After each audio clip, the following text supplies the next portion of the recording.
The honourable member for Lacombe-Panoka. Mr. Speaker, compared to everywhere else in Alberta, surgery cancellations in central Alberta are incredibly high. Red Deer Hospital has triple the cancellations compared to the second worst hospital. Red Deer had 325 cancellations, almost 10 times as much as the third place hospital and thousands of times higher than most others. Central region cancellations make up almost half of the total surgeries postponed in the entire province. We have asked for outcomes to change. The minister accuses us of asking for more money. What will the minister do to actually fix surgical outcomes in central Alberta? Thank you. Minister of Health.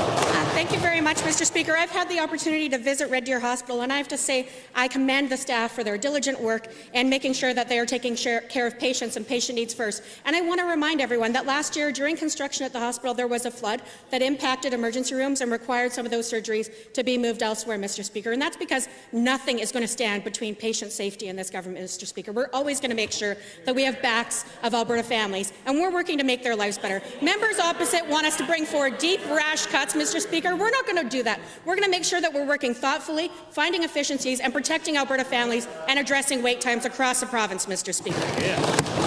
For supplemental.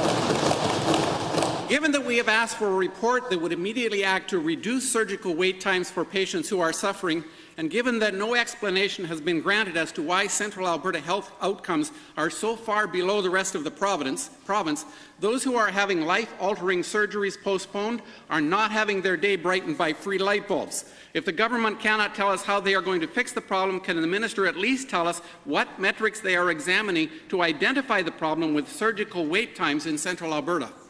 Honourable Minister. I get that the members opposite like to spend their time watching movies, Mr. Speaker, and identifying matrices and matrices and where they want to land on those, Mr. Speaker. But where we want to land is on moving Alberta families forward and having their backs, Mr. Speaker. And that's why we are building 8 new youth detox beds right in Red Deer. That's why we've added a new state-of-the-art MRI in Red Deer. That's why we're investing $9.7 million in the extension of obstetrics unit in Red Deer, Mr. Speaker. The members opposite want to cut all of that. We're not going to let that happen. We're standing up for all Albertans, including the people living in Red Deer, Mr. Speaker. Second supplemental.